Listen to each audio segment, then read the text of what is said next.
Well, we're here protesting, and I'll tell you what, the more we protest, the more support we get. The more isolated those that support this become. That is what the nature of political action is about. What you're doing today is a form of political action to encourage people over there to do the right thing, not the wrong thing. Don't go around banning people telling you the truth.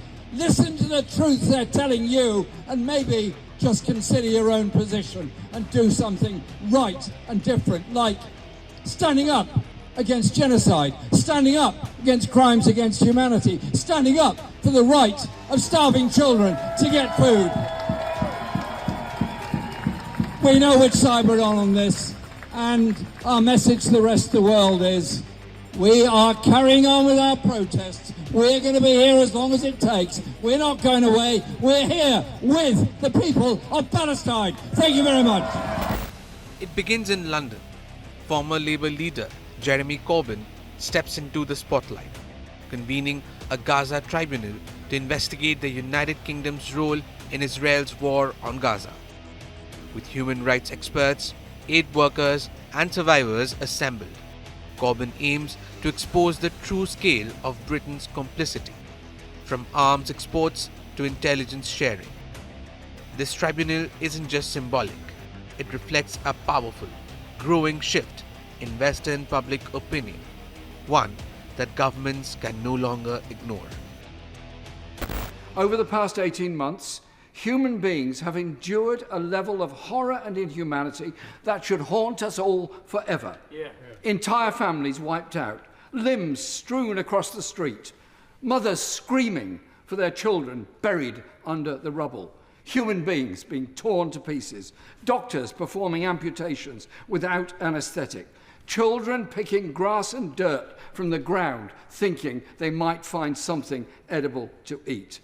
The survivors will face lifelong mental health consequences which will go on for generations. Home by home, hospital by hospital, generation by generation.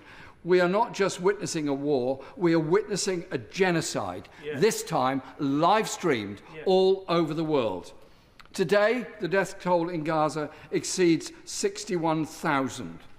And at least 110,000 people, or 1 in 20 of the entire population, have been severely injured.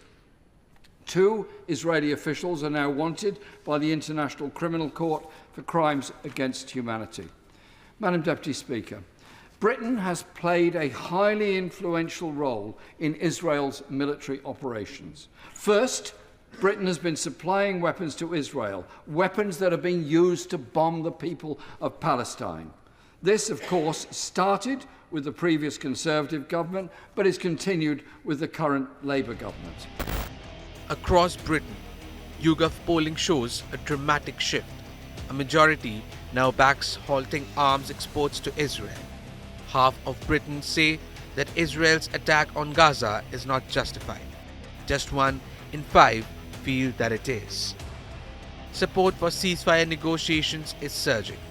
In the UK and other Western democracies, blanketed media coverage and images of civilian suffering have shattered apathy and neutrality.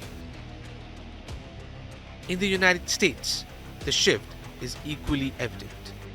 Gallup polls show support for Israel has plummeted to its lowest point in 25 years, while sympathy for Palestinians gained traction. Disapproval of military action has reached a new low of 60%. For the first time, Netanyahu has been rated unfavorably by a majority of Americans. The American public is growing skeptical. The previously positive outlook towards Netanyahu and Israel is dipping, and the dip is increasingly visible. Today, a growing number of Americans view the Gaza conflict through the lens of human rights, not geopolitics. Political calculus is changing fast. In the run-up to global elections, public outrage over civilian casualties in Gaza is reshaping campaign platforms. Many leaders, once insulated from criticism, now face electoral risk for failing to adjust their policies. The disconnect between public sentiments and political action is spotlighted vividly in the US. While nearly half of Americans supported arms shipments to Israel last fall, that figure has tumbled to just a third. Meanwhile, pressure for a ceasefire continues to rise. In Britain, Corbyn's tribunal is capitalizing on this shift, exposing the tangled web of surveillance, military cooperation, and political funding that binds UK policy to Israel's war machine. Its public reckoning unfolding not in parliaments, but on the streets, in polling booths, and in civic conscience. Yet, the political elite remains out of step with public mood across the West.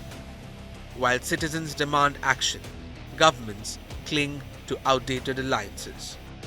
Still, the path ahead may be irreversible. We are witnessing the end of decades of silent endorsement and the rise of empathetic diplomacy, one rooted in international law and human dignity. More than 132,000 children under the age of 5 are at risk of dying from hunger by June of next year. Madam Deputy Speaker, this is not a natural disaster, it's a man-made famine in the 21st century. And I'm outraged by the Israeli government's refusal to allow in sufficient aid. We need a massive humanitarian response to prevent more deaths.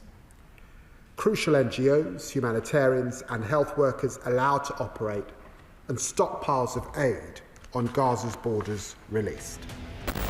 Public consciousness, once dormant, is wakingly visible in every march, poll and panel. And as Jeremy Corbyn's Gaza Tribunal demonstrates, accountability is no longer just desired, it's demanded. With Bangna Datta, Bureau Report, India Today Global.